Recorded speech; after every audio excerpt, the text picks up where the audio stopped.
मन्दिर चापागाउँ। रिजनासँगै म पनि छु। रिभा, हामीलाई एउटा विशेष साथी पनि छ। म तिमीहरूको भाइ जिजम।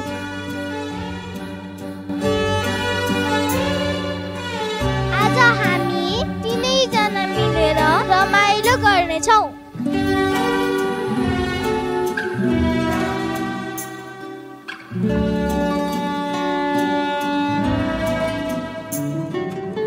के तिमीहरूलाई थाहा छ, काठमाडौँ उपत्यकामा 4 बाराही मन्दिर छन्। उत्तरमा श्वेत बाराही, पूर्वमा नील बाराही, पश्चिममा धुम बाराही अनि दक्षिणमा हाम्रो आजको वज्र बाराही।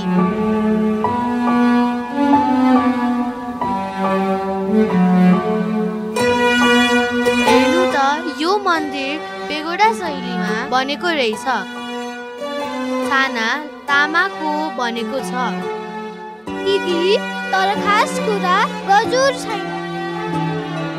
गजुर बिना त मन्दिर अधुरो लाग्छ, तर यहाँ त अझै सुन्दर देखिन्छ।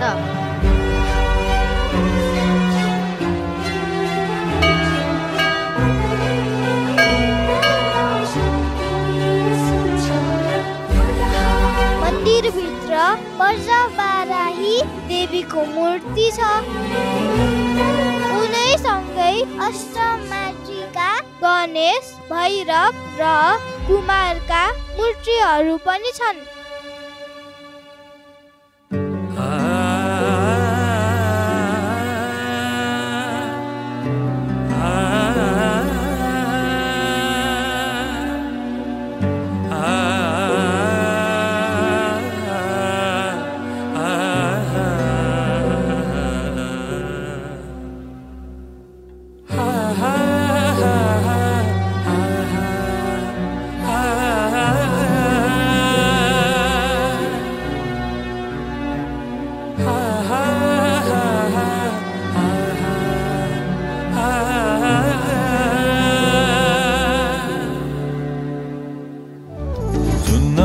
तिमलाई हेरौँला, फुलै टिपी तिमलाई सजाउँला।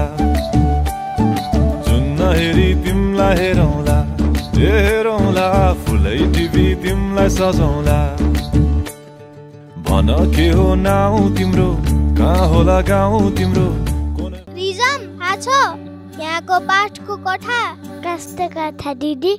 दिनभर मन्दिरबाट बाहिर उडेको पात साँझ परेपछि हावाले फेरि मन्दिरतिर ल्याउँछ रे। वाह, यो त साँच्चीकै जादु हो जस्तो लाग्छ। यो जङ्गलमा 166 भन्दा बढी प्रजातिका वनस्पति छन्, दुर्लभ चराहरू अनि जडीबुटी पनि पाइन्छ। त्यसैले यहाँको हावा कस्तो मिठो है दिदी।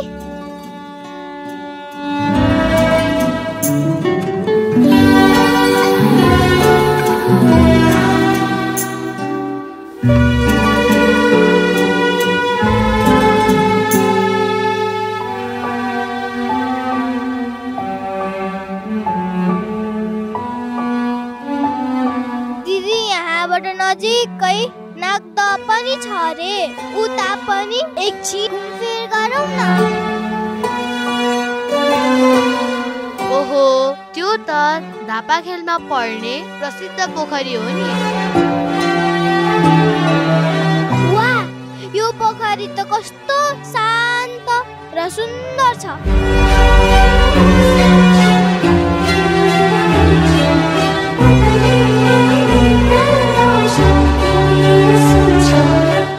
विश्वास अनुसार जब मनुष्यले चौबारमा गल्सी काटेर काठमाडौँको पानी बाहिर पठाउनु भयो, तब उपत्यकामा नागदह र तौदह मात्र बाँकी रहेको मानिन्छ। काठमाडौँ उपत्यकामा पानी सुकेपछि नागहरू आएर यही बसेको रहेछन्, त्यसैले यसको नाम नागदह भएको हो।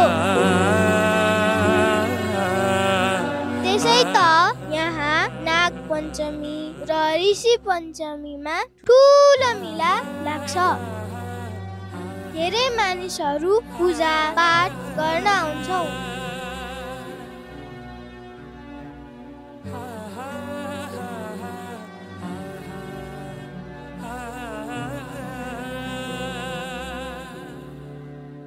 दिदी उट डाँडामा देखिन्छ नि त्यो सन्तानेश्वर महादेव हो है? वाह, त्यो पनि रमाइलो ठाउँ देखिन्छ। ठिक छ, त्यो घुम्दा अर्को एपिसोडमा गर्नेछौँ है साथीहरू।